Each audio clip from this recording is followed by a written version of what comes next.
government, and the entire government bench.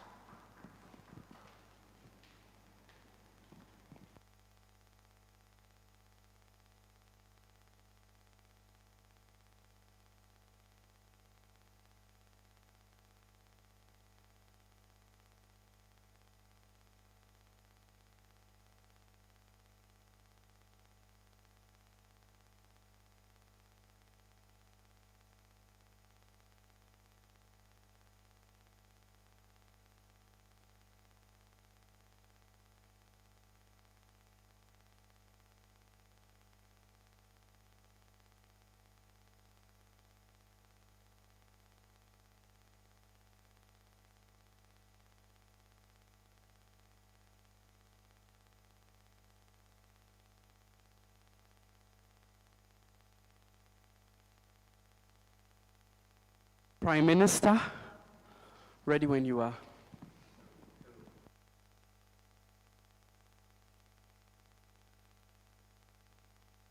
Hello, hello.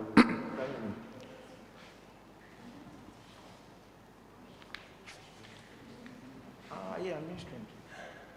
I'm being streamed. Has this started?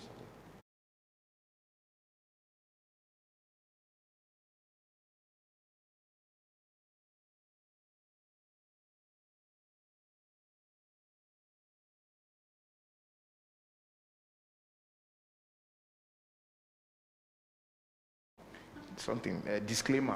Thank you very much. So starting in 3, 2, 1. Panel, there comes in a period in the annals of history where when voices are not heard, people's rights are being trampled upon. They feel there's no future.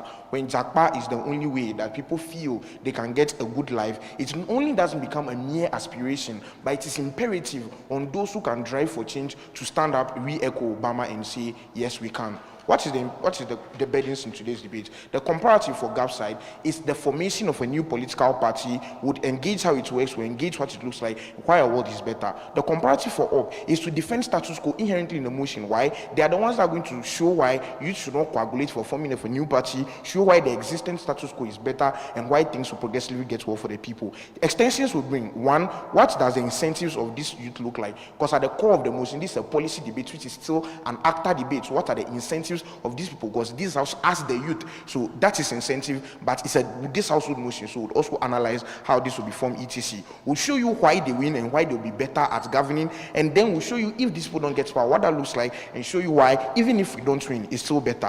Why is this necessary? For a couple of reasons. One, we've come to a world where people do not have jobs. This is evidenced by the Terminal 3 sensationalization, where each and every day you see people leaving the country either for better jobs, either for greener opportunities, because comparatively, although everyone is human and the resources are for every country and they take taxes, etc., some countries are just inept and not better. Two, things like hiking in inflation, among other things, due to mismanagement of government, among other things. But thirdly, things like political lip service, which looks like how governments promise people and fail, among other things. But also the intentional mismanagement of the governments by a lot of people. For example, up till today, the COVID tracker, which had millions of Ghana cedis invested in them, are still not there. Things like vaccines that were shipped, that were either expired, or things that are still at the border that people don't have, are still there. There are places where electricity in today's 2023 Ghana still isn't at where people question their own existence. But fourthly, there's a propensity of things getting worse if you don't take a stance today. What is that to say? Policies are intergenerational.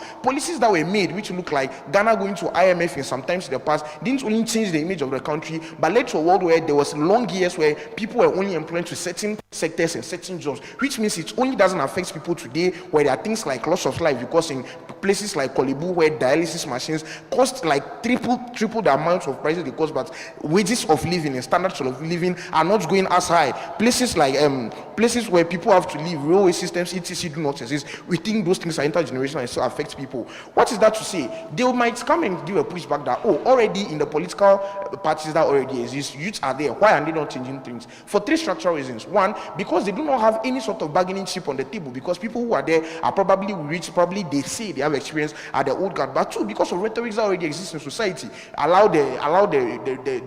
people who are grown to lead, respect the old etc. There are things that are being socialized and brought up with, and this necessarily affects them. But also because of the lived reality of people in Ghana, although it's a like multi-partisan system, the lived reality is that it's only two people. It's a political duopoly, whether it's NDC or NPP, and everybody knows this for a fact. Why is it true? Because there's a self-fulfilling prophecy where people do not want to waste their votes. Like literally, vote for 6PP. You know you will not win. Like 6PP, you can be watching me on the TV. Like it will be hard for you to win in the next 5 or 4 years. What is that to say? Like 10 or 20 years. What is that to say? People do not want to go and waste their votes. They know that the lived reality are those are the people with more money, more power, etc. And they don't want to waste. What does that mean? When these people are even in these parties, they are probably grassroots people. That's why at the end they give them voting wing or like youth wing, etc. to go and do grassroots things and give them bigger things that are only even for select few. The people who even benefit are 1 or 2 people at one time or the other.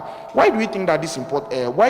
So when you see this, you see that the interests of the people are not aligned with the current lived reality of people in Ghana. How would we form a political party and what do you look like? From Opoku, our political party probably the Yeyedon party. What would it look like? Because of the laws of the country that allows people to coagulate and form political party, we think this is easy. They can actually come back and do that. 2, we think our followership as the motion state will not be people only running for presidency. They run for things such as MP, etc., which means it gives a very array that even if we don't win one, we win the other. We can start the change from one place and we can infiltrate the government through that. Why do we think our formation would work and look very well? 1, the population of the country from 2010, 2000 population census, there less than like 20 million people in Ghana, continuously to 2010, there were people like more than 30 million, 30 million continuing growing, which is to say the growth of Ghana and index is going high, which is to say the working population, because for this debate, the youth look like people who are 18 and above, because there are people who are 60 who claim to still be used, but let's be charitable. Let's say people from the age of 18 to 45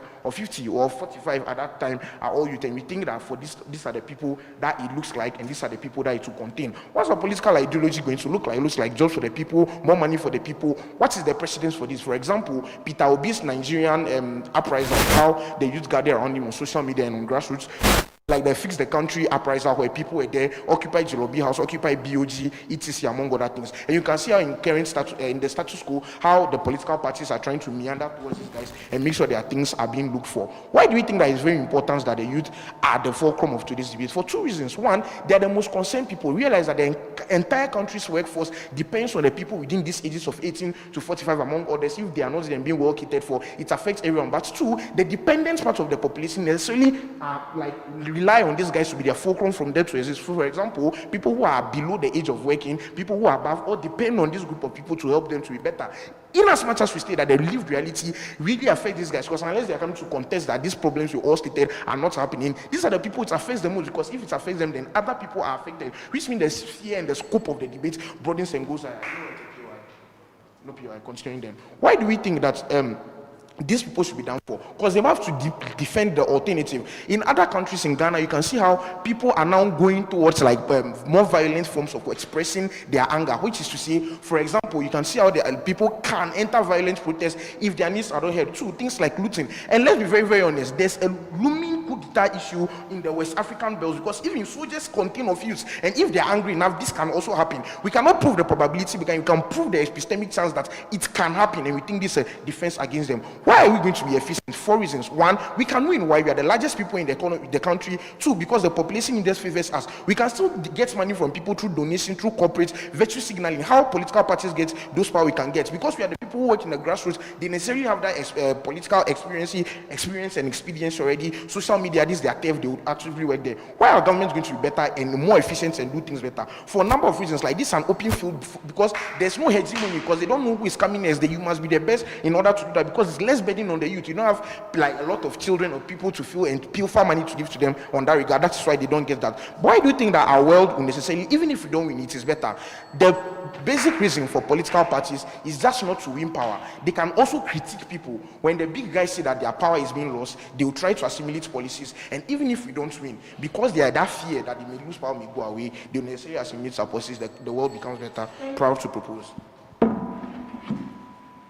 Thank you very much, Prime Minister, for your speech. We shall invite the leader of opposition to open the case of opening opposition and the entire opposition. A minute to set my timer, please. A second.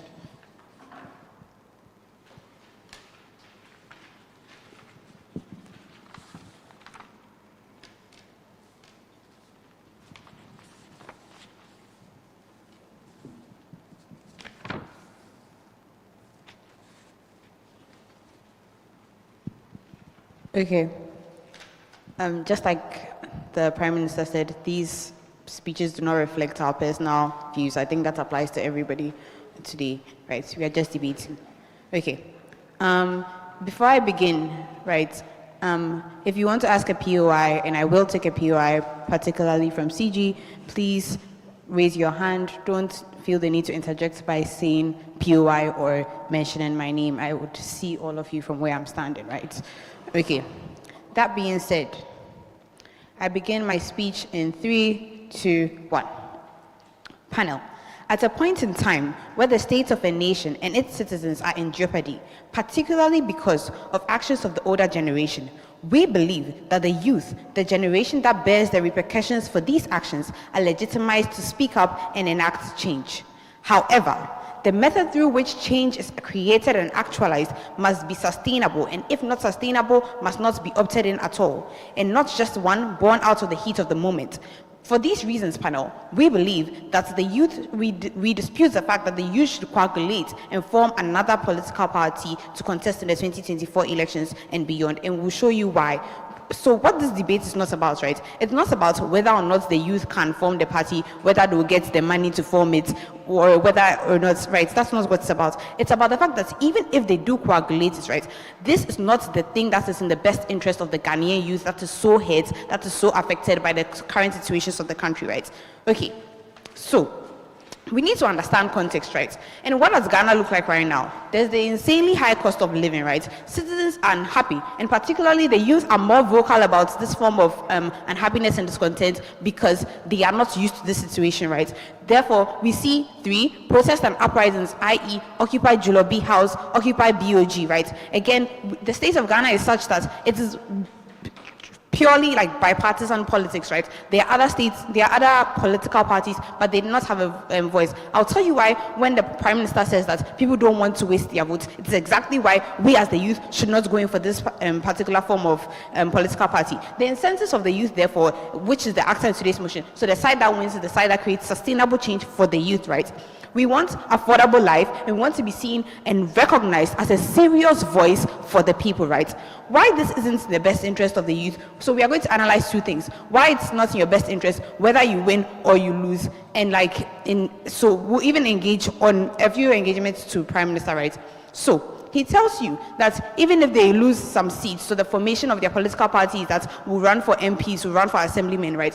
Why this is problematic and why this is going to create more harm, right, is because the few people that magically might win, hypothetically would win, right, become scapegoats that are the minorities of minorities. You're not just a minority, you're the minorities of minorities. Why is that problematic? Because then the people in power that you have so vilified continue to prey upon you.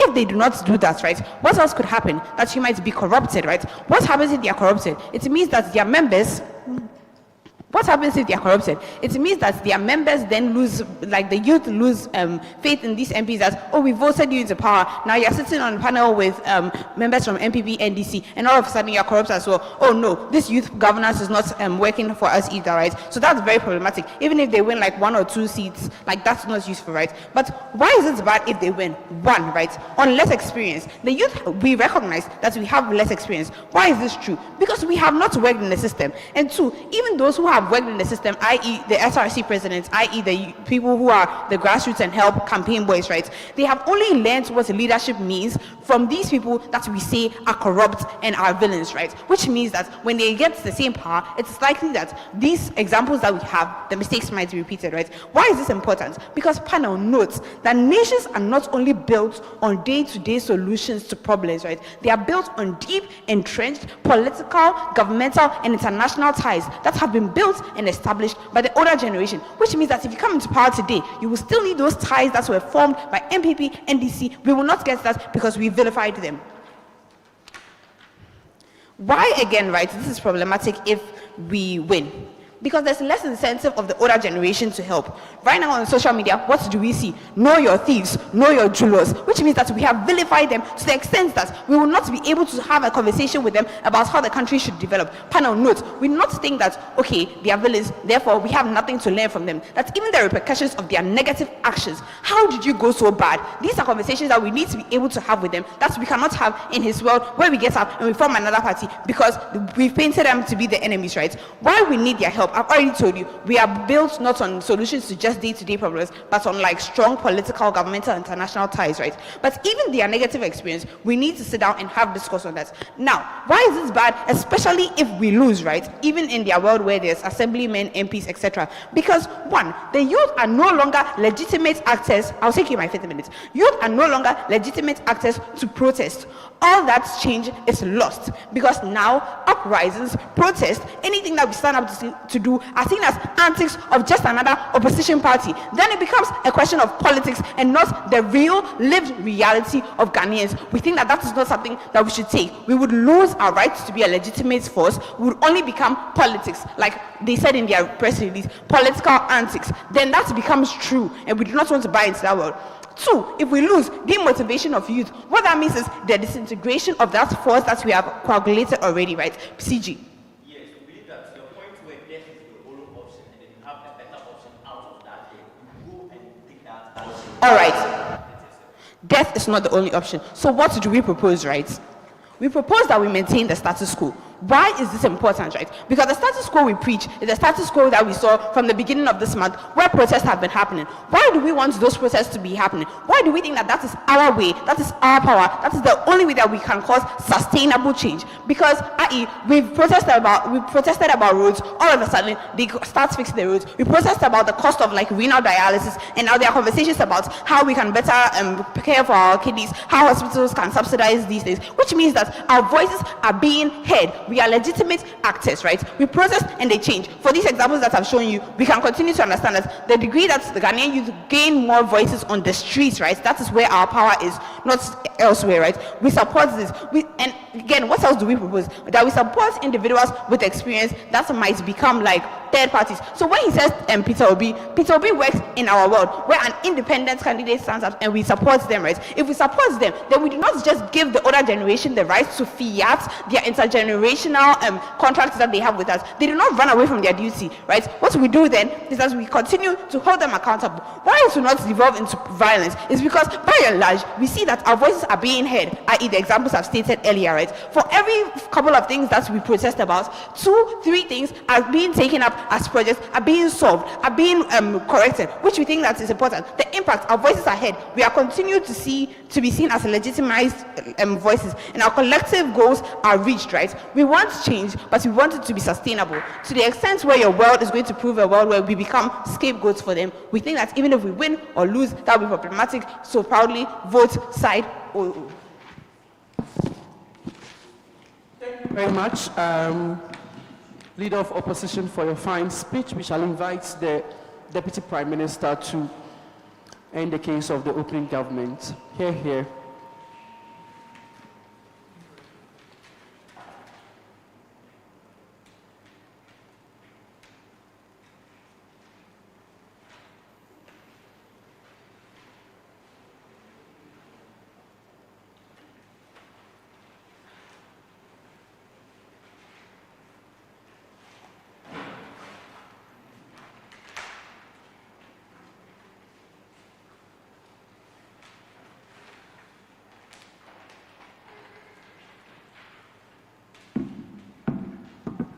Yeah, can I be heard?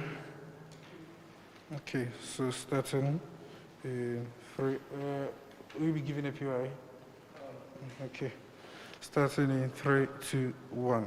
So, ladies and gentlemen, there's a national security situation, and the earlier we behead this hydra, the better for all of us.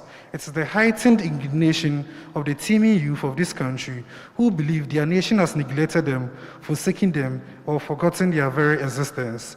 They are angry because the only time they are remembered is when it is time for elections and are needed for foot soldierism, hooliganism, and vandalism. They are forced to question their very subsistence when after their national service schemes, they have to deal with the question of unemployment. They are forced to question the very essence of the democratic process and fantasize military juntas because what has voting in the scorching sun every 4 years gotten us? When they try to raise their voices, as OO claims, the states, that very state who has to hear their voice brings down the arm of law enforcement on them. A case in point, Occupy Julubi House, where they ranked all of them and sent them to the Accra Regional Police Headquarters. When they try to change the system from the inside, that is, join the current system like MPP and NDC, they are told to relax and wait for their time. For one old man says, Emi Lukan, another says, Adru Meso. In this state of despair, they are forced to fall into a life of crime and social vices, violent protests, and a call for forceful change of government through the military. This is a threat to the very foundation of the state. If this is not the greatest impact in today's debate, I don't know what else. Because when the military comes, because of the call of these angry and hungry persons, there is nothing and no impact that cannot happen in these unaccountable military powers. What do we get then from side opinion opposition? They say that they give them a voice, but that voice is a delusion, it's an illusion of your voices being heard. When after shouting, you see no change in terms of your voice. What we give them is not just a voice, but to do what their voice projects. We give them just a voice, we give them their very long end by doing what they want to do when they get power. It seems OO cares more about what MPP and NDC will say about these youth political parties, what they will tell them when they go on protest, that it is antics, than what these youth even care about. We don't care whether they say we are doing antics. We don't care when they insult us when we go on protest. We don't care when we fail. We are doing what we want. They have failed. We are doing something better. If we also fail, at least it's a failure on both sides. At least we get to enjoy the spoils. They give it to their families, send their children to, what's the name, to Dubai and all those stuff. Send their children to schools in Europe. At least we also share it to our friends and spread the wealth, redistribution of what happens in our world, even in the case of failure. But why would we be better than these old guys? One, we are more proximate to the pain. These people's wives live in Dubai. These people's children live in Europe, going to schools and all those stuff. Us, we live in the pain, we sit with the pain, we share the pain with our families and all those stuff. We know what hunger looks like. We know what unemployment looks like. We are more proximate to the pain, and because of that, we have increased incentive to do better than these rich people who do not know how we are suffering. But also, there is less clientelism on our side. The reason why these old guards continually become corrupt and fail us is because they are more beholden to the people who finance their campaigns when they are going to power. The model that the vlog gives to you is that we will not even need political clients to fund us when we are going for political power. How does he do? He says that the scope on the size of these youth mean that they can, in their calculation, they can have enough funding to fund themselves without relying on political financiers who, when we come into power, we have to pay them our political debts, like giving them corrupt deals, giving them over-bloated contracts in that regard. It means corruption, which is the greatest problem in Ghana, is something that we actually solve. But also, he says that this is a very open and wide field, and because of that, we have more incentive to be better, because the scope of the youth is very large.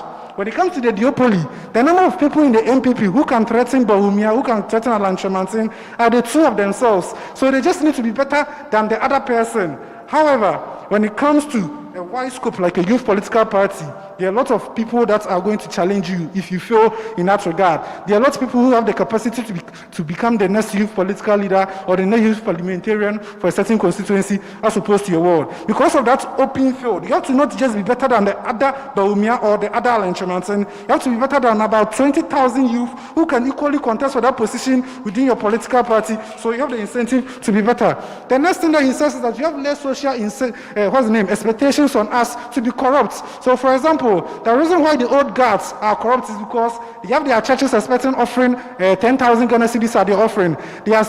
At a funeral, they are expected to pay 10,000 Ghana cedis. At a naming ceremony, they are expected to pay 10,000 Ghana cedis because they are old, because they are big men in that regard.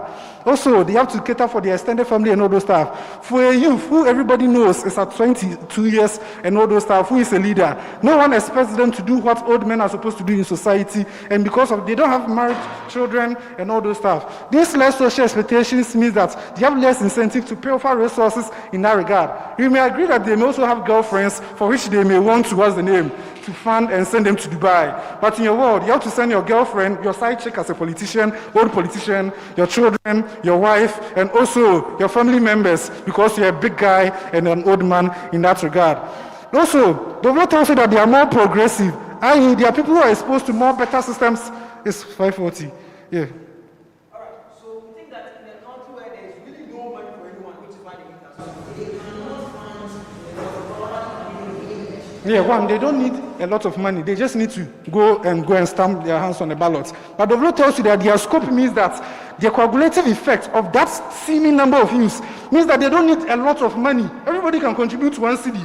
There are 50 million youth, over 50 million youth in Ghana. If everybody contributes one city, I don't know which kind of campaign we can't run in this country in that regard. But also, the law tells you that they are progressive. They are exposed to more better ideas. They are exposed to, what's the name?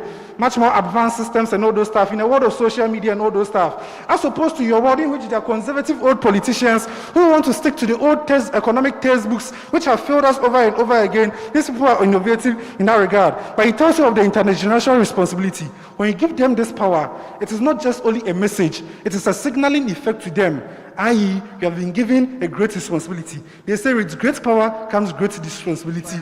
This falls on them, and I believe that they will never forget. Because if they fail this, they're not only failing themselves, their family, they are failing the amount of youth that are yet to come in future. This dawn of, This dawn of responsibility on them is something that will make them respond very well. But even if we don't win, the fear of losing power, even if we don't get to be elected, the force of the youth threatens these duopolies, threatens their hold on power. They are forced to do better because they know that if they fail this year, next year, the youth may win in that regard. That threat is enough for them to stand on their feet. We win today's debate by a mile. Thank you very much, Deputy Prime Minister. Deputy Leader of Opposition, ready when you are.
Speech in 3, 2, 1.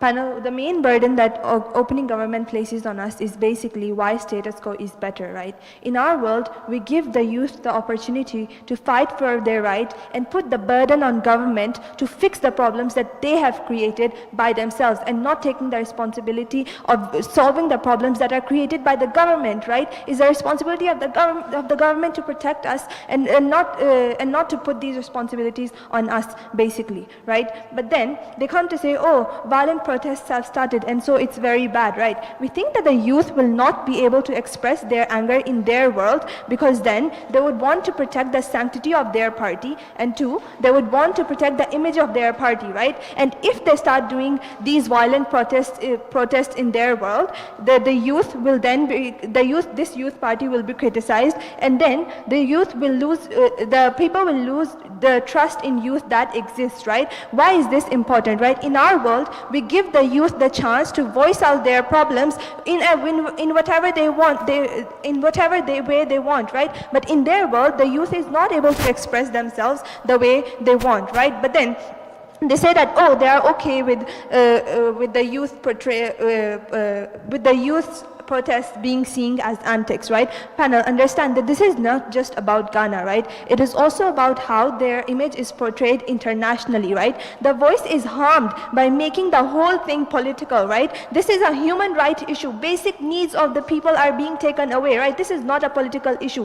When we start making this a political issue, it then looks like something that is a political problem, making protests, and that is how it is seen internationally. We want the international people to see, we want the international organization to see the harms that are being done to us, right? But what does the Jifianu tells you, and why is status quo better, right? She tells you, one, if the youth win, their development is not going to be sustainable, because this is being done because of the heat of the moment, right? Because we want sustainable development and not just like small development for a specific time, just initiated because of the heat of the moment. The reason why she gives the development will not be sustainable is because, one, youth is less experienced. They don't have much experience in the governmental sector. But then two, there is less incentive by the older generation to help out, right? Why is it that they need the help of these older generation? One, there are international relations that are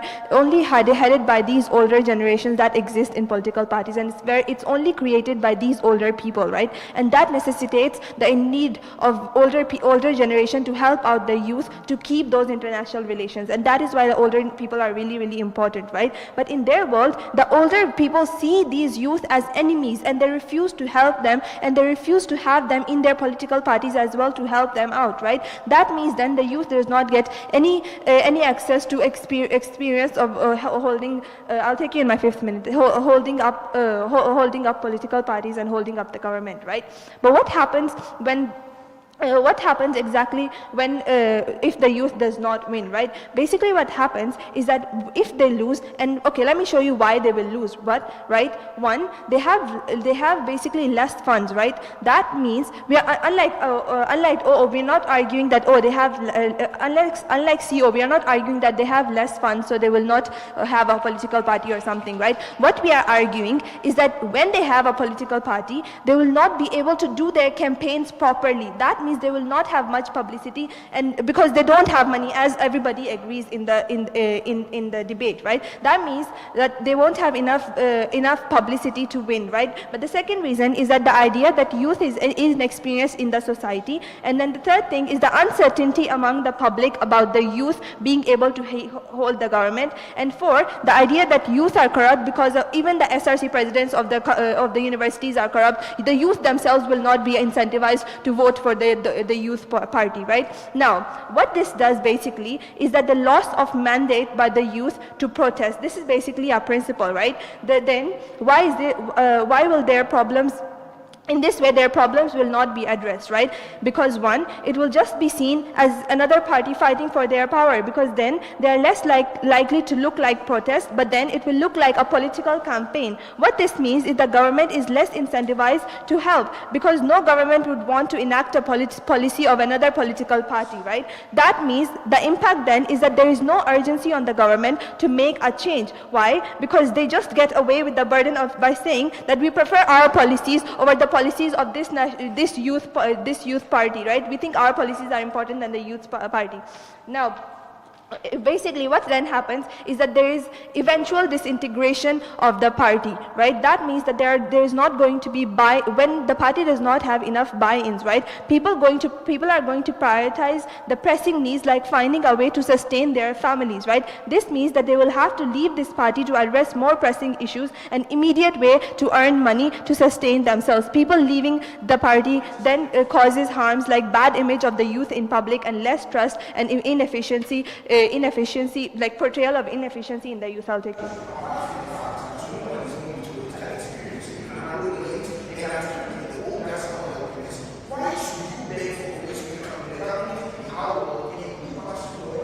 that brings me to my next point, right? That is intergenerational responsibility. The reason why this political party is not important and is very bad is because it takes away the accountability. We have to hold them accountable to better the system, right? They can't come and put all the burden on the youth. Youth want accountability for all the wrong that has been done to them, right? All the money that they have embezzled, we need accountability for that. All the harm that they have done, we need accountability from them. They need to better the problems that they have caused, right? On CO's POI, like on not having enough funds, like we are already different and better than our closing because we do not argue feasibility, right? On his response, that's basically it, right? But then what happens basically, like how protests have been effective, right?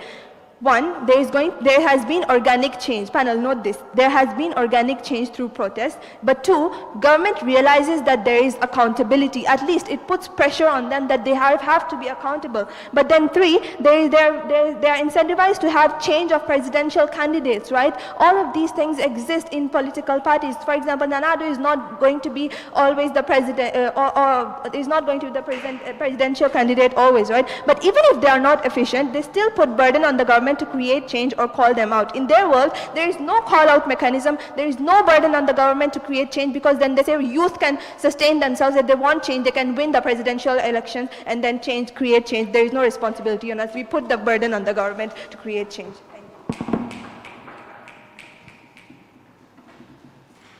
Thank you very much. Deputy Leader of Opposition, for your speech. We shall invite the Member of Government to open the case of closing government. Hear, hear.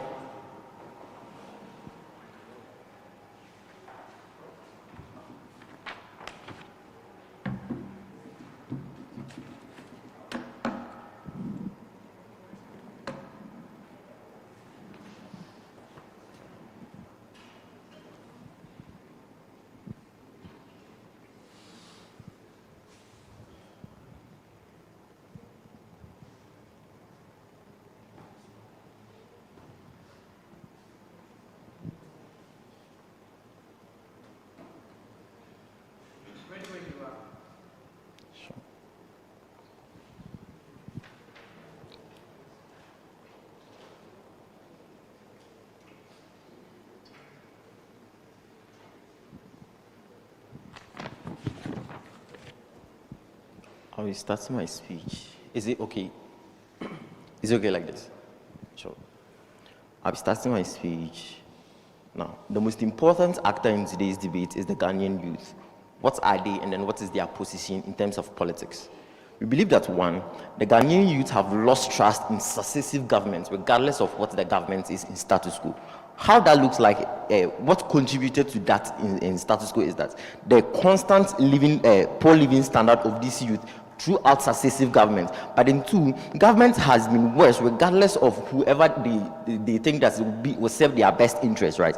But the third thing is that government has largely neglected them in status quo, and then the successive governments do what they want and then do their personal stuff regardless of the agitation, regardless of protest and agitation and lobbying that the youth in status quo lobby for, right? But then three, we believe that the future of this youth are something that is at stake at the point where the successive governments have been failing them, right? Which then lead to the problem of these debates. We believe that the problem of these debates and then the solace we should be looking out for the youth, Ghanaian youth in status quo, is then to be a better representation and a better way they get these things, for themselves in status quo, right?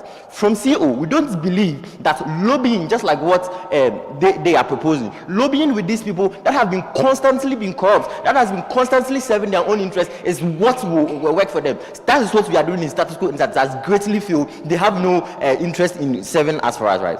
But why do we think that other alternatives, like what they suggest, opt for independent candidates? Why do we think that these other options can't work in today's debates? We believe that, one, parties like CPP, PPP, and even the independent candidates that these people are seen as bad as the biggest political party that exists in status quo. Why that specifically is true is how these people are viewed as corrupt as the bigger people in status quo. Why they view these people just like that in status quo is how they engage in the same gimmicks in politics politics. They engage in the same dirty politics as the big people in status quo, which then means that the socialization of these independent people and these big people are the same as the people that we don't want in status quo. What then we mean is that the alternative that they are vying for won't work in status quo, and then they should opt for a better and sustainable options for themselves, i.e. going in for political positions. Just like our open political positions goes beyond the presidency. It includes MPs, district assembly level, and then even the district level and the assembly level, right?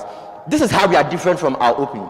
We believe that to the point where that is spread, the impact then you get from that specific characterization then is to say the youth get a broad representation within a government, which means that to the point where they are losing the presidency, they are winning assembly level, they are winning on the district level, which means that they get a better representation within the government, regardless of the fact that they are losing the national election. That is very important. You need to consider.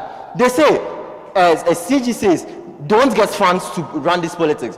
They are smart, but they say that they'll get funds. This is how they'll get funds. We believe that coagulation of youth goes beyond coming together, just like what our opening said. It goes beyond what our opening said, that they come together to vote out parties and they vote themselves inside. We believe that coagulation, right, in itself means that total mobilization of this youth, which then will look like coming together, putting resources together to be able to run the elections that they want, right? A typical example of how this thing will work is when the Occupy Jolobi protest was happening. People in the international front, youth in the international front, supported the local people and then funded them to be able to carry on the protest, which means that the point where there's a coagulation, right? What it will mean is that they'll get that resources even from international front and then within the local level together to be able to run these things that they want. But then the coagulation would also mean that a total 7 supports for this political party that exists in status quo. What it will mean is that if status quo election is run by by politics, right? Status quo election runs like this, right? Big governments, the political parties in government use the youth to do a grassroots campaign. At a point where we are coagulating, we are serving our bond with these political people and then using that influence we have in the grassroots to campaign for our own government, our own independent government, which then means that even beyond the fact that there is less funds, we are able to directly touch the people that exist in the grassroots, right? And then this thing will work, right? But why then do we think that it is the best option for them to do this, right? We believe that one, the youth becoming a machinery for the election, right? Which will look like political campaigns and they have a lot of population, meaning that they'll be able to vote out themselves in power, and then because they have a lot of population, they'll be able to do a grassroots campaign for themselves, right? The impact then, the impact then is that we believe that the incentives of these youth, they are close to death. They have no option to lobby for the government, which then means that the incentive of them to make their life better is something that is one going to push them to when they are in power to look out for themselves, not be corrupt like what is in status quo. But then two, we believe that the idea in the motion that they go beyond 2024 election to run for successive political things means that they are not going to jeopardize the support that they've gotten in 2024 just because they've lost. Meaning that the group will be strong even for the future, even for the future, right? So we believe that interest for these people are something that we're going to get. The third impact then is that they get a better voice in getting the solution solved, right? Why is that? How does that look like, right? Because we believe that one, to the point where they win the election because of the influence and the things that they have, right? They'll be able to serve the interest that they want. But then two, even if they lose the presidential election and then majority of the seats and then other stuff, we believe that the very fact that they will win some parts and then they are part of the government would then mean that they have influence within that government and then they'll be able to contribute in getting policies for themselves, right? Worst case, let's assume that we lose all the elections and then it's a terrible idea. We believe that's one. The ripple effect, out of order, the ripple effect you get when there is active youth participation is that, like our opening said, there is a ripple down effect from the government to be able to cause that influence in making policies to better them. But then two, you don't get this from our opinion. That is how we are better than open. We believe that they get a better chance beyond the 2024 election because they've lost, right? How does that look like? We believe that there's a higher likelihood for them to win political opposition out of the coagulation that they've done and the influences that they've gathered, right, within the populist phase, right. But then two, we believe that they are able to contribute directly to benefit themselves in terms where they lose the elections in 2024. Their participation, their participation within their participation within the political front is something that can contribute in getting them it for them. Ever proud to. Thank you very much, Member of Government, for your speech. We shall invite the up member to. So, just quick clarification before my speech. In as much as this is competitive debate and we come up with opinions that don't have to be opinions, I am stating categorically that some of the opinions I will share here are my actual political opinions, and I do not care about how they are received by the world. Yes. All right. So from CG, quick one. So quick clarification on my POI, because people decided to preemptively engage a case that hadn't come. My POI was not to say that the youth will not have the funds to coagulate, else we won't be having these debates. My POI was to say that after coagulation, they wouldn't have the funds to win elections, and we'll prove it to you in our substantive and why it is necessary to. But quick one, in prelude from OG, we get that there's a tipping point, there's a security situation, the possibility of coups, and all of those things because of what's happening around Africa. And that is fine. The problem that what they fail to recognize is that our incumbent government had actually preempted this situation, which is why in recent years, the salaries of the military keeps increasing. That's very, very recent. Less than a year ago, the government actually tripled the salary of the military because they know that if you can, keep these people happy, like you can keep doing the things that you do without rising up. Very important in this debate. Also, the clientele nature of our politics is such that at all levels of our security apparatus, just as we found out from the recent recording tape scandal, people are where they are at high positions because of their affiliations with governments. So if the military and security forces are people already affiliated with governments, there are also people who have been paid extra. Where is the incentive for a coup? There is no coup problem that we are going to get from them, for which they create the tipping points. But back to our case, we are running two things. That number one, it's not necessary, and number two, it won't work in the sense that, well, either number one, they won't win elections, and number two, they won't be able to influence current incumbent governments. Number one, it's not necessary because, well, youth isn't eternal. Here's why it's important. The motion tells us that the youth party will be running for power even after 2024. So what happens post 2024 when these persons are no longer youth?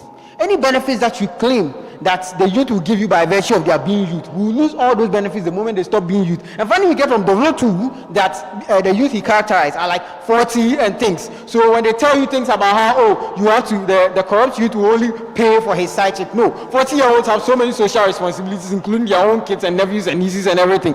But again, the thing with political parties, by necessary implication, must have hierarchical leadership structures. The law mandates it, and it's the only way you can actually organize in a party anyways. The problem with political parties is that they have historically modified the aims of pressure groups, right? So that if there was these strong reasons why the youth wanted, to create a political party, the timer wasn't running. If there was this strong reason why the youth wanted to create a political party, our argument is that post the creation of that political party, even if they win power, all those aims will be killed. Here's why. And I'll start using an example to analyze. So we had the Communist Party of Russia, which was created on the back of a popular mass revolution with lofty aims. Within a few years, a new political elite ruling class had evolved and was engaging in all the excesses that the mass movement had fought against. Why did this happen? The lack of a real opposition. So anytime you create a movement that gains power based on populism, if it doesn't have any solid check and balances to prevent it from engaging in excesses, it will never change. All the problems you're trying to fight will still be there. Now in Ghana, the older generation who may fight against the youth have characteristically been averse to protest, which is why the last time our pensioners decided to put pickets, they had less than 100, I think 50 of them appearing at the protest premises. If the youth are in power today, the older generation won't protest against their excesses. This would go them on to do worse and worse. So we have worse of what you're talking about. Now, the most important part of our case, yes, so Papa, before I continue. So apart from the fact that tonight you open by saying that protest do not work, you realize that the military do not need to feel the pain. They just have to see an opportunity to do. Yes, so that's the thing. We've shown you that whether they see an opportunity to, they have an incentive to stay because they are well paid and also because they are allied to the government. Now, we do not say protests do not work. We say the older Ghanaian generation has characteristically averse to protest. Because our entire case, the second part of our case, is hinged on protest. We do not say protests do not work. Please, you can. This thing is being streamed. You can go to the recording if you like. First, they won't work because they won't win elections and they won't properly influence incumbent government. How? Number one, important is this: voting patterns of Ghanaians rarely change. So swing voters in this country have consistently been less than 10% of the voting populace, regardless of how poorly the incumbent is performing, which is why even when most Ghanaians weren't happy with Mahama, he still survived with 44.4%. Like the swing voters, who are like 10% of the population, are currently shared between the two main political parties, and then there's mix of minor parties and independents. A new youth party has to appeal to only these 10%, and even the 10% they are sharing it among existing political parties, and they won't. It's not saying that they'll get the 10%. As for the rest of the population, it is conk that they won't get them, because Ghanaians, like I've said, voting patterns in Ghana don't change. There's a 40% that will consistently vote for MPP, there's a 40% that will consistently vote for NDC, and the rest of them are fighting for the rest, and that is the issue that they have to face.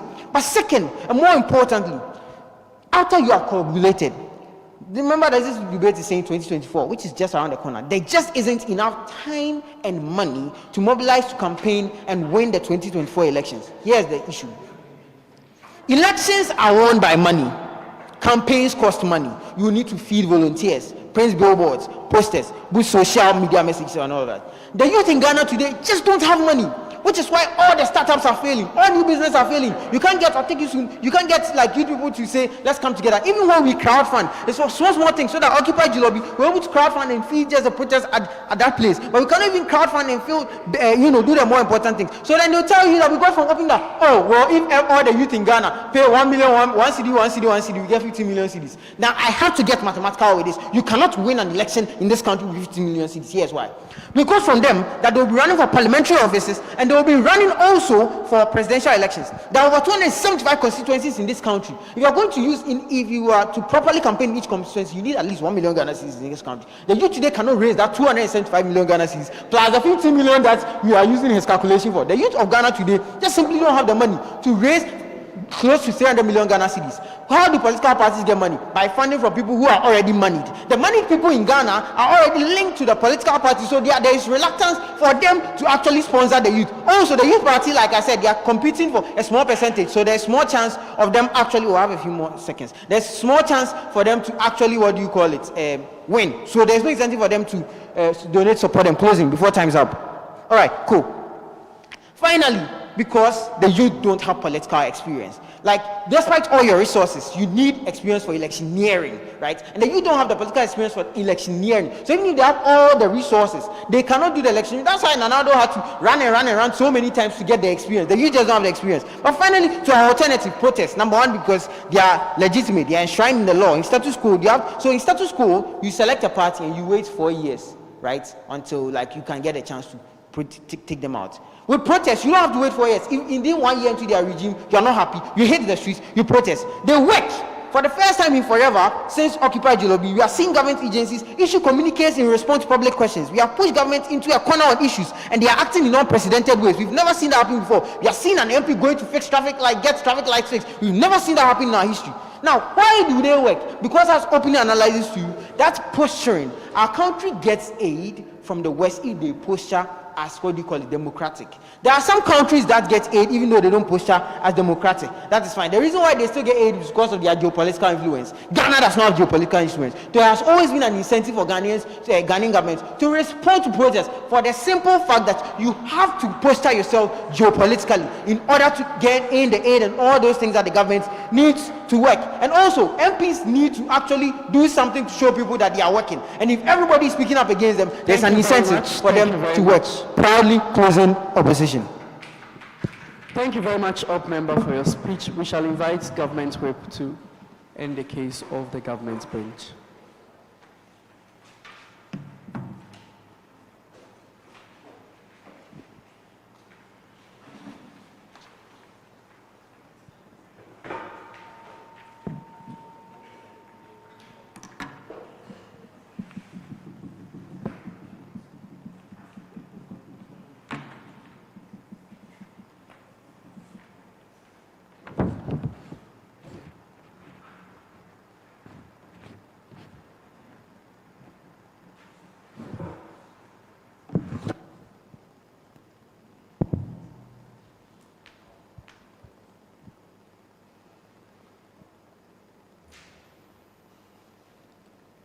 Yes.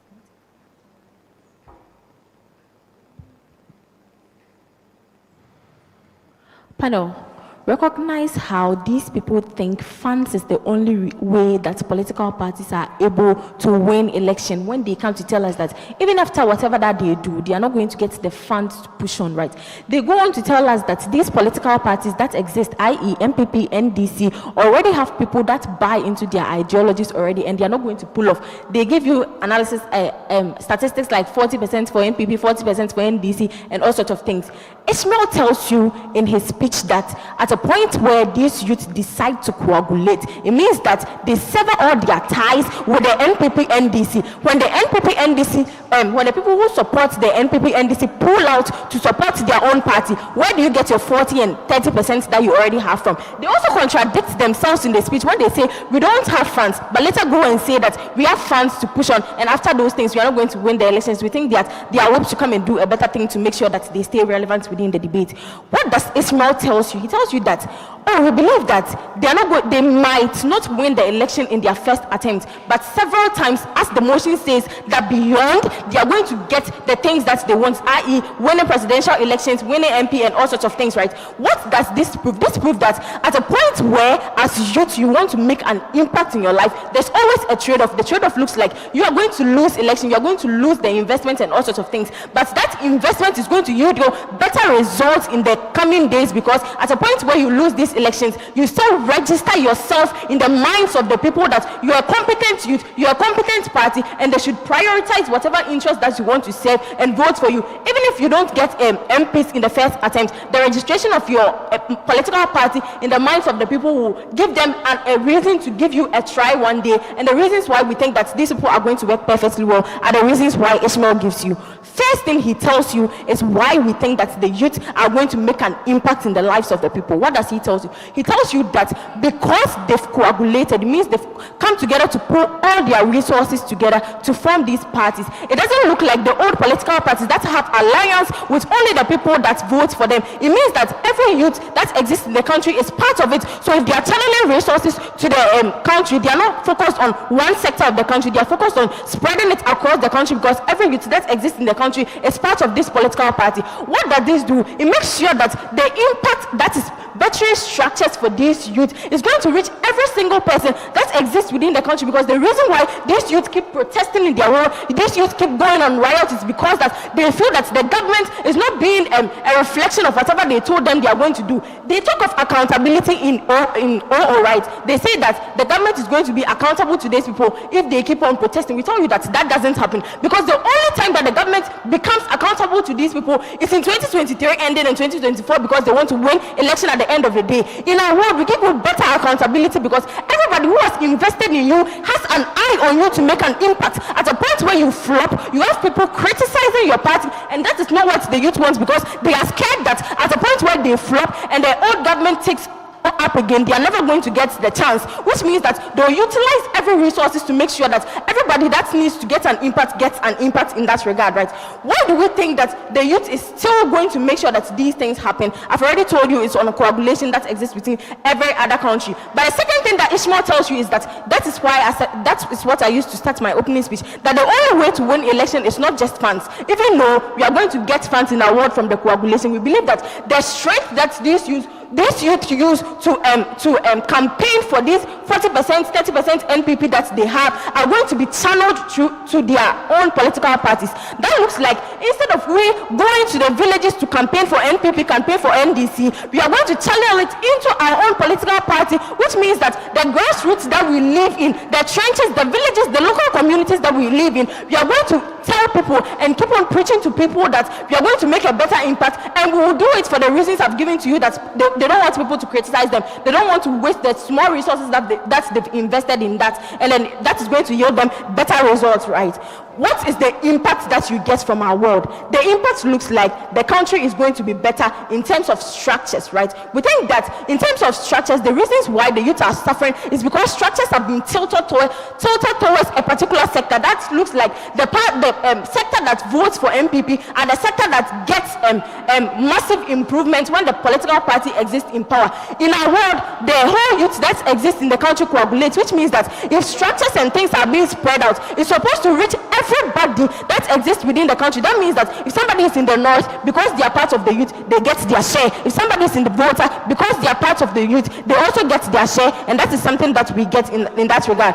After the coagulation and after the spread of resources, the next thing you get is employment, because that is why the youth keep ranting, because they don't have employment in that regard, because they don't have structures favoring them. It means that at a point where they are in power and they provide structures that are going to benefit them, i.e. employment and all sorts of things, they get a large number of people within the working force. What is that going to look like? It looks like boosting of productivity in that regard. At the point where productivity is being boosted because we have a large number of people who have been employed, you get the country to develop in that regard. You also improve the standard of living of a large number of people, because at a point where the youth is the massive dependent people in the country, right? A lot of people depend on these youth because they believe that those are the people who exist within the working class. At that point where you get them working, you have a lot of people depending on them, also getting the trickle-down effect, because they are also going to benefit in that regard. When let's say the working person in your family is working, the children and all the other people who are not working are also going to benefit from that in that regard. Another thing is revenue for the government. These people say that even if they win power, they are not going to be able to continue that political party. We believe that at a point where they lose power and they make better infrastructures for people in the society, i.e. the employment thing I'm talking about, when they have people working in bigger institutions like providing jobs and all sorts of things, the government is able to get revenue out of the people who are being employed, and they can use it to better the country in that regard, right? The next thing they told you is that you don't only run the country with funds and then expertise and all sorts of things. You need ties to be able to run the country, and then they believe that the youth do not have the ties. We believe that if those ties believe that the country should progress, at a point where somebody is putting in structures to make sure that the country progress, then the ties should see a need to still stay within that regard, right? At a point where the ties begin to pull off, begin to move back, it is because they feel like they can't exploit the people anymore, and that should be the reason why we should go in there. Thank you very much. Government Whip, for your speech. Chief Whip, end the debate. Here.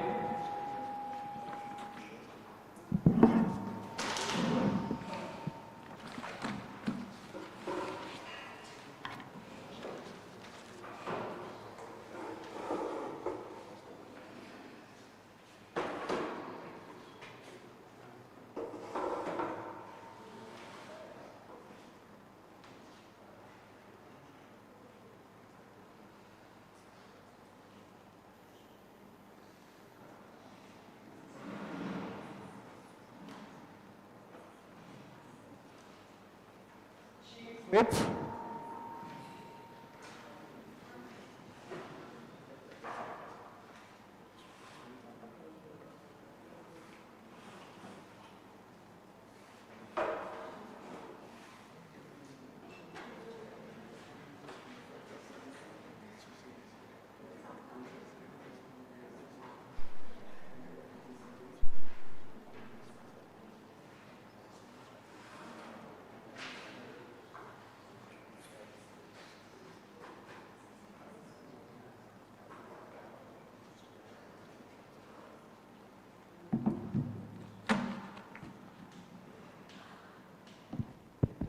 Hello.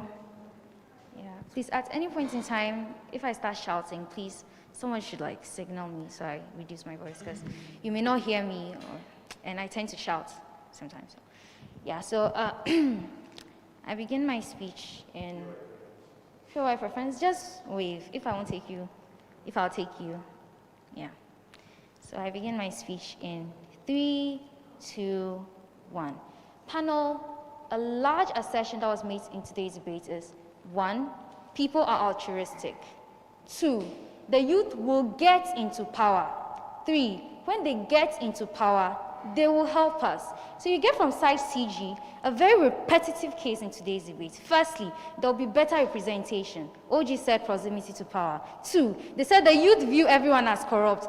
That's basically arguing against democracy, because they say CPP, PPP, all these people did not get into power because they are viewed as corrupt and they are against political leaders. We think at best, if you are coagulating youth to become political leaders, equally, they will also be seen as corrupt to an extent. So that case wasn't really clear. Thirdly, they considered to status quo youth utility when they say protests can be coercive. Ishmael said it himself. The Occupy BOG, the Occupy Julobi House, it rallied international recognition. He considered to status quo like utility to have enough coercive power to at least push the government to enact change to a reasonable extent. Fourthly, they said assemblymen, we put assemblymen into power. Clarity. Assemblymen do not run on partisan basis. And secondly, assemblymen do not have a seat in parliament. But then again, they say we'll use MPs. Same thing OG said. Fifthly, they say they will win election. That's the first assertion they made. Secondly, they'll cause change. That's the second assertion. And even if they do not win, they'll push the government because third-party coercion. OG said the same thing. Then again, now let's go to CG proper. Let's rebut them. And then even if you assume they weren't derivative, I'll still rebut them like conclusively. First thing, they say the youth are scared they'll flop and they will do well. Realize how there was zero engagement to Adam's case on how to win election. 1, you need supporters. 2, you need funds to campaign. And 3, you need to have coercive power. I don't know why they're necessarily scrunching up their face about the funds thing. Because they all concede that Ghana is a duopoly in terms of partisan basis. NDC and MPP. It means you need to compete against NDC's Onapo song and mass media communication. You need to compete against MPP's mass media communication and down to the groups campaigning. It means that they've conceded that the duopoly already exists and these people have mass influence on the masses. It means in order for you to have even coercive force to an extent, you need to do a large number of campaigning. You need to go to the grassroots and do a lot of these things. To do these things, you require a lot of funds. They do not engage that because they do not have a proper rebuttal to it. It is not fair debate practice to necessarily say it will not happen. Given how we've proven to you that to do campaign all these things, you need funds. But thirdly, realize how there's little to no mechanization as to how necessarily the youth will work. Because they're based on their analogy.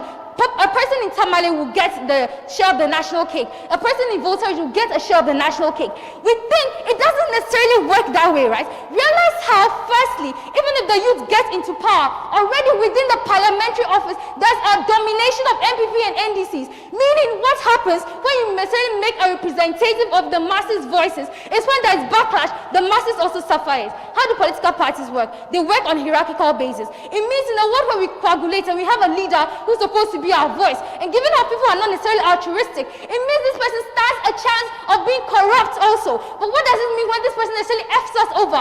It means that necessarily the youth have lost bargaining power to an extent. But secondly, the bargaining power to protest etc. are necessarily cloaked in a form of a political party. It means status quo utility at best will be lost because realize how I've told you how people are not necessarily altruistic. They've not proven how necessarily just because I am a youth and just because I have gained power, automatically people that I do not even know about, I'll care about them. We think at a point in time, all those who are in power in status quo right now necessarily gave the facade that they cared about us, right? They gave the facade that they'll bring change. That's why these people are running their arguments like local politicians. They did not give you any mechanization as to how we will arrive at that change. We think at best, every single political leader you have seen in status quo at one point in time said they will fight for the youth and they were also a youth. We think the worst problem in our world when you create a political party is now you're representing the youth. You are the voice for the youth. In a world where that voice is quashed because you are corrupt,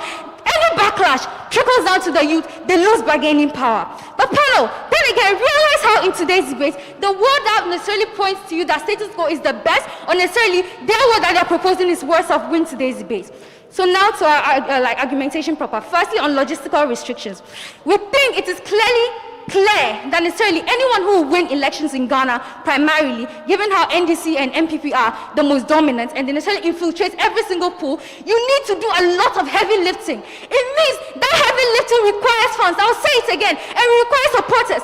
At best, what can happen is they'll split the vote. But we think there'll be a runoff and necessarily it will be between NDC and MPP. Because that third pushing power thing that they talk about is non-existent because the NDC and MPP, the political parties within Ghana, know that they are necessarily accorded 2 terms. That's why MPP is not pressured to change anything because they know they have a less likelihood of winning the next elections. That's how necessarily it is. There is no pressure that is bothering them because that they know the voter mind of Ghanaians is really, really hard to coerce. We think at best what happens is you lose the voices of the masses, but before that. Motion. This house will cooperate as the Ghanaian.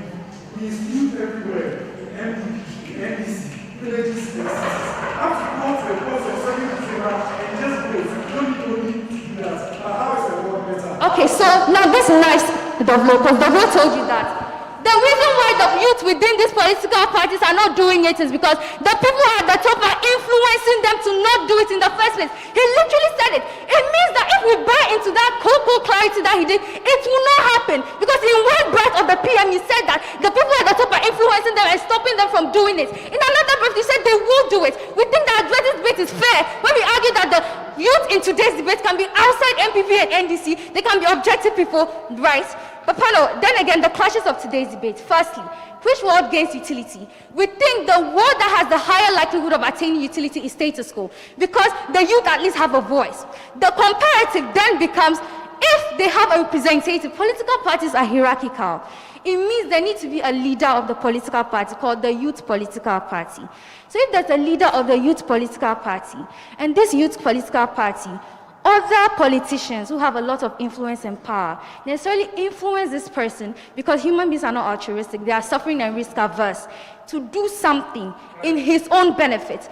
We think because he's a representative of the youth of the state, there's a higher propensity of the voice of this youth being lost. But secondly, he said, oh, this sugar daddies in power necessarily have a lot of extended families that they are talking about. It's non-comparative.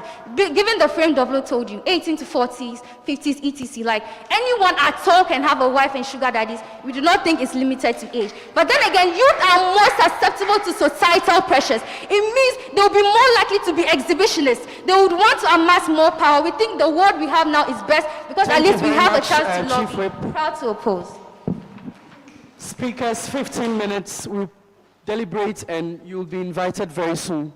So in just 15 minutes, make your way back out of...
couple of things that we found very problematic on Upbench was, one, the assumption of some excessive inability for them to achieve the goal of coagulating and contesting election.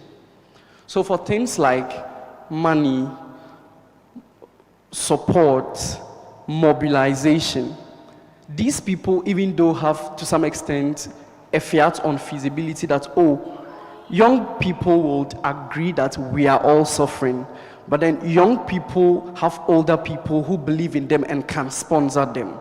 Young people can in them own self take self-initiative and sponsor themselves. So right from OG, after the DPM speech, there was no question about money. The question will then become, will there be any influence tied to monies? You're unable to satisfactorily show that these people cannot fund themselves. You say at best, they might get some sponsorship that will be coming from people who can control them, etc. DPM also says,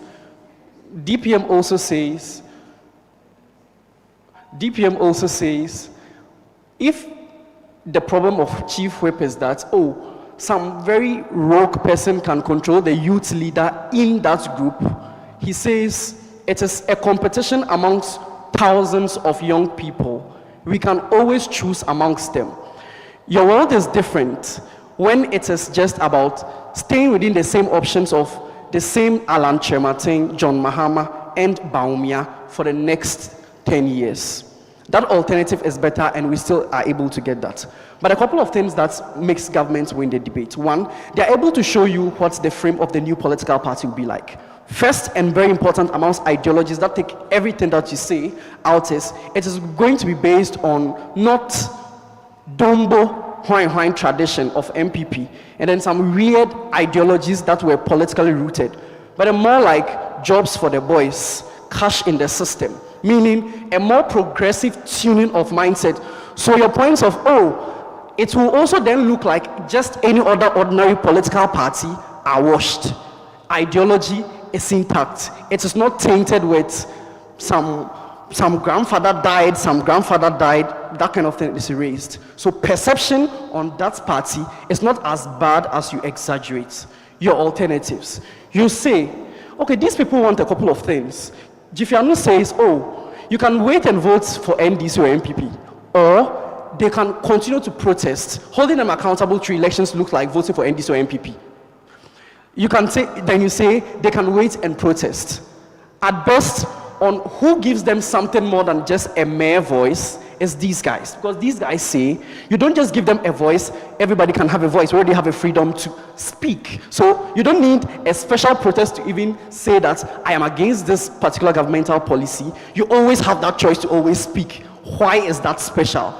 At best, they are entering into the field where change could be made. I don't know how protest and however that marginal organic change is better than the everyday social media that people already have to speak their minds. Protest doesn't become unique unless you're able to show some broader. So Boso says, oh, the scholarship secretariat, after some expose on Twitter, released circulars about, okay, it's very marginal. And for the gravity of the issues that Gov was talking about, it is not circulars. It is not, then some MP will come and start doing bitumen. They are more structural. Yours is ineffective too. They still win. For a second, let me show why we prioritize closing opposition over OO. So for a couple of reasons, we felt opening opposition's case wasn't as consistent as that. One, you say intergenerational problems should be solved by the generations that caused them. We find that very problematic because if you are going to wait for people to create messes and solve them, then you are rather creating a cyclical situation where everybody can come and mess up and then you now hold them. We found that more reactional than stepping into the stage yourself and making the change you've always wanted. So we don't buy the whole point of, oh, they did it, don't let them run away, let them stay. As if they are staying to do. They are not staying to do. They've stayed for 30 years, they've shared power amongst themselves. They never did. We don't see how they will do. So that becomes very ineffective for us. At least for these people, they're able to still stay within the protest, still hinge onto it. The whole bit of credibility on the protest and all of that, we find them being able to bring a bit of mechanism. So you say, oh, they will now just look like the ordinary people. No mech. They are able to in-tune more into the perception and in-roots. In the hate speech, especially when they say, oh, people can also have tall influences into them. So who dirties the image of the political parties? Because at best, that is what you win on. That they will also look like political parties who end up nothing. Who is making that claim more true? It is them, because they say some rich crazy man can just come and buy the youth leader and use him as a vehicle to destroy the cause, because if they are really crazy, that is it. You say it is just going to be general perception. Marginally, they're able to show you how they can thwart the efforts of that particular key. In that instance, they won't win. So they prove more of they won't win in your world. They also prove more of things might not necessarily change more than you. How do they do so? I'll tell you that in a couple of minutes. But before that, the reason why OO places over CG, even though we have very constructive additions from closing government, especially includes things like what the coagulation looks like. One, that it means the severing of ties from political parties. And that is why you can't beat them CO. Because they say, if you think we are going to be politically tainted people, take a minute. Our coagulation looks like taking off that jacket and entering into a new arena of the ideology of OG. You have no problem. The second thing they say uniquely is that, well, even though OG hints at, oh, even if we don't win, blah, blah, blah, they say, well, it's a political venture. So we are even going to go rogue. We will not pretend we will win. It is progressive. It is 2024 and beyond. Even the best of them don't win every year. So the burden cannot be, we don't win 2024 and everything scatters. CPP has not won an election in so many years, but they are still there. They still contribute voices and participate actively in our democratic program. As of 2012, they still had a seat in parliament. We don't think that once you lose one election, you necessarily go. That constructive addition of it could be belong, but we have registered a constructive statement that we are willing to now be at the center of discourse was brilliant from them. That is just the pieces of distinction that they try to make. But for most of them, a very good closing government, they credit a lot to their opening. We find that very good sportsmanship. Another thing that we believe won, like OG, the debate, included one, how they were able to paint the tipping point. So everybody is angry. And that became a clash that happened in a long diagonal. That, oh, people are really angry. Something might happen. It's so bad, it can happen. So we have to come together, meaning there is the deliberate interest of people and young people especially to necessarily come together. Then the response or the engagement to that could be, oh, they are paying the military men well. They will not want to strike. Charlie, they are striking on their own. So we found that not too valuable as to why it then becomes a problem, because at the end of the day,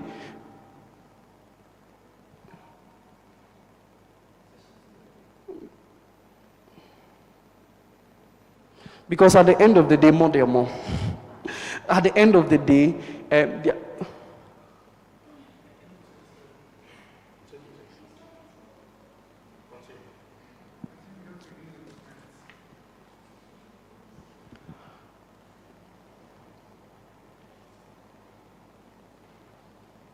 I'll stop here and invite questions. Just to distract.